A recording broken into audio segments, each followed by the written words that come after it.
بھی عجیب قسم کا مجاہد تھا، مقابلے میں سرخ امامہ سر پہ باندھ لیا کرتا، خون کی طرح امامہ سر پہ باندھتا، سرخ امامہ نکالا، یوں لہرانے کے بعد اپنے سر پر پگڑی کے طور پر سرخ امامہ انہوں نے باندھ لیا، تلوار کو لے کے اکڑ اکڑ کے چلنے لگے، سینے کو باہر نکالا۔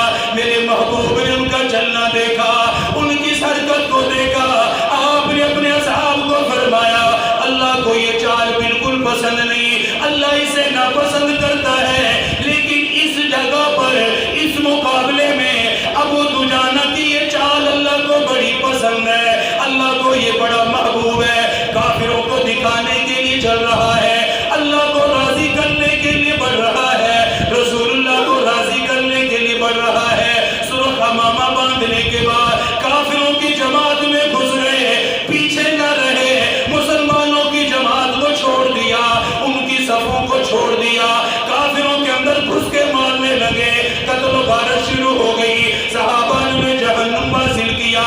تاجدار مدینہ کو دیکھ رہے ہیں، آپ کے چاچا حضرت امیر حمزہ رضی اللہ تعالی عنہ وہ بھی اس جنگ کے اندر شامل تھے۔ اللہ پاک نے مسلمانوں کی ہمت کی وجہ سے، مسلمانوں کی دلیری کی وجہ سے جنگ کے ابتدائی مرحلے میں ایسی قوت عطا فرمائی، مسلمان جس طرف چلتے کافر پیچھے کو بھاگنے پر مجبور ہو جاتے۔ اور مسلمان کتنے؟ 700۔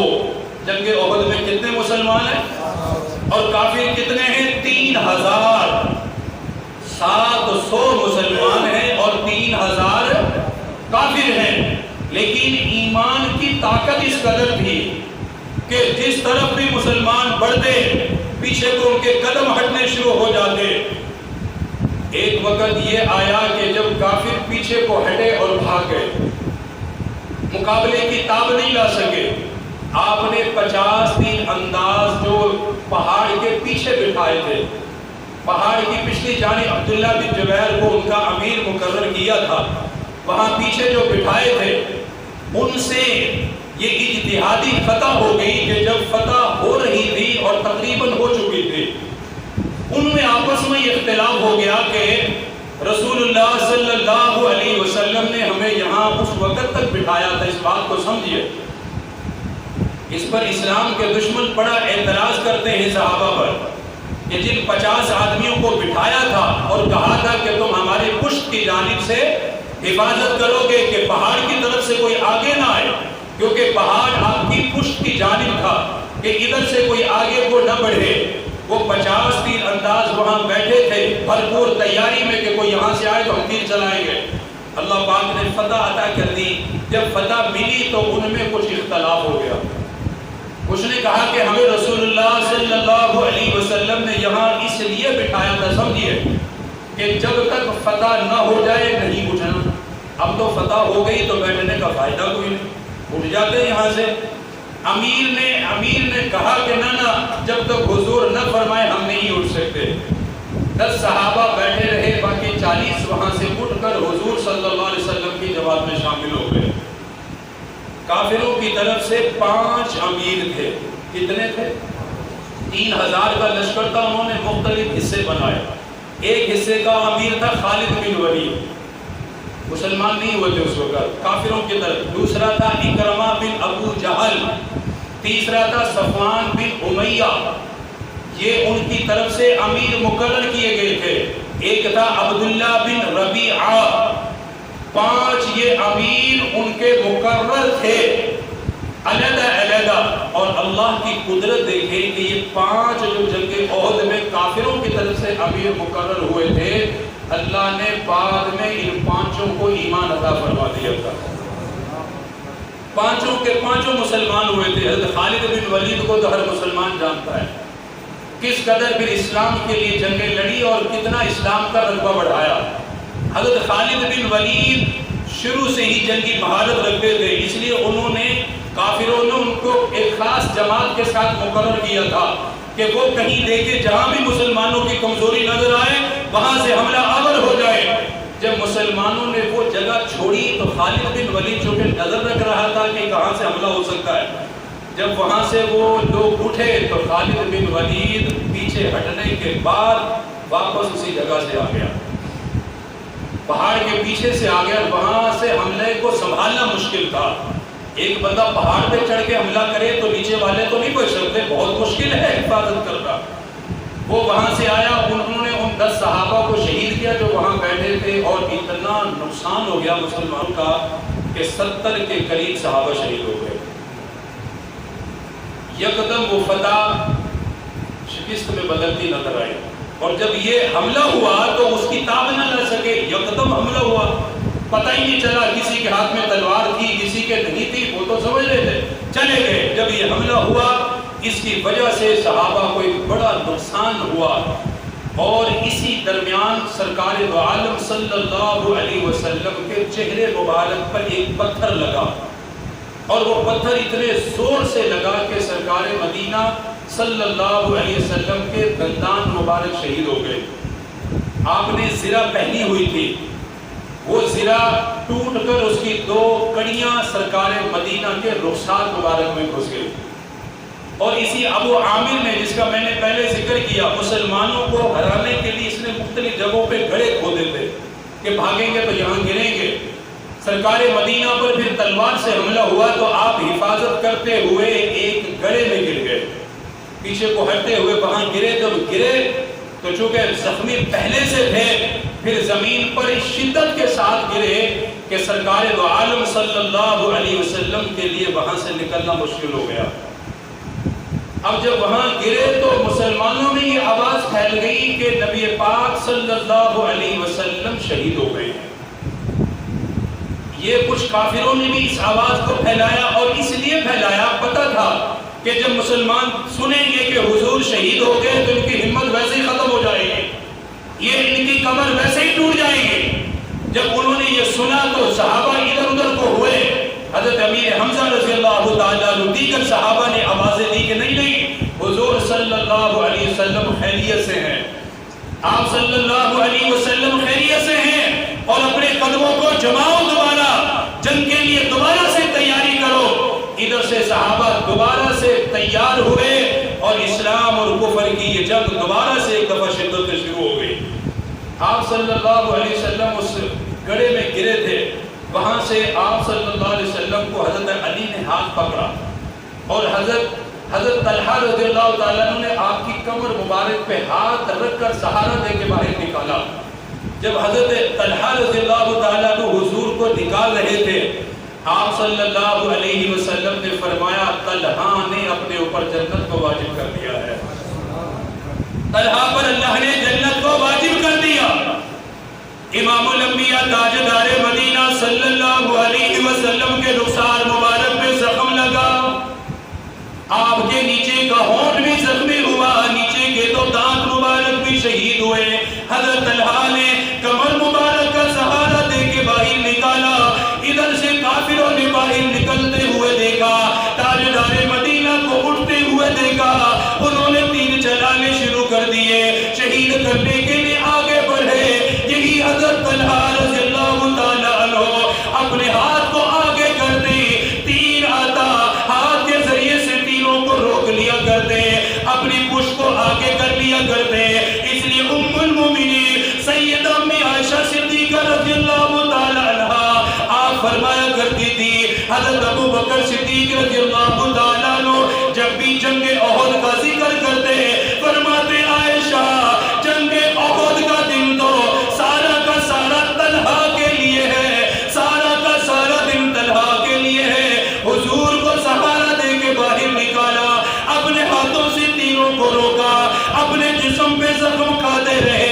اصحاب پیغمبر نے فرمایا جنگ کے مکمل ہونے کے بعد حضرت طلحہ کے جسم کو دیکھا، رسول اللہ کی حفاظت کرتے ہوئے ان کے جسم مبارک پر 70 کے قریب زخم لگ چکے تھے، 70 کے قریب ان کے جسم پر زخم آ چکے تھے۔ ایک ہاتھ تو بالکل شل ہو گیا تھا، ختم ہو گیا تھا، کام نہیں کر رہا تھا، اس کی انگلیاں کٹ گئی تھی، اور جسم پہ اتنے تیر لگے کہ جسم حرکت کرنا چھوڑ گیا۔ اللہ اکبر! لیکن ایمانی طاقت یہ ہے اپنے آپ کو ڈھال بنایا ہوا ہے اور نبی کے سامنے کھڑے ہوئے ہیں. اس لیے آپ فرمایا کرتے تھے اوجب طلحہ. آپ نے پھر فرمایا اگر کسی نے زمین پہ چلتا ہوا جنتی دیکھنا ہے تو وہ طلحہ کو دیکھے. یہ جنتی ہے جس نے میری حفاظت میں اپنے آپ کو زخمی کروایا.